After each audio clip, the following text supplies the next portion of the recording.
It's a partial reprieve from the violence which has exploded across Khartoum over the past week. Residents of Sudan's capital have said street fighting between the army and the paramilitary rapid support forces have eased in parts of the city by Friday evening. Both rival factions have been fighting for control of the country. Earlier on Friday, the RSF announced that it had agreed to a 3-day ceasefire in order for locals to celebrate the end of Ramadan. However, fighting was still ongoing despite the announcement.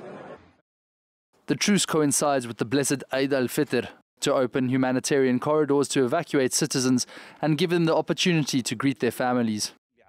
Along with the temporary truce, the RSF has also announced it was willing to partially open Sudan's airports during the 72-hour window in order to facilitate the evacuation of foreign nationals.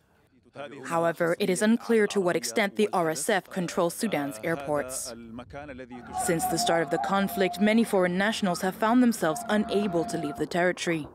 The US and other nations have been looking for ways to evacuate their citizens. However, with some of the heaviest fighting happening over airports, the risk remains too high. Due to the uncertain security situation in Khartoum and the closure of the airport, it's currently not safe to undertake a US government-coordinated evac. Americans should have no expectation a USG-coordinated evacuation at this time, and we expect that's going to remain the case.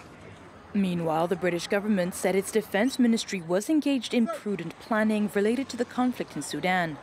This came after a report said that British troops and aircraft had been put on standby to evacuate embassy staff and civilians.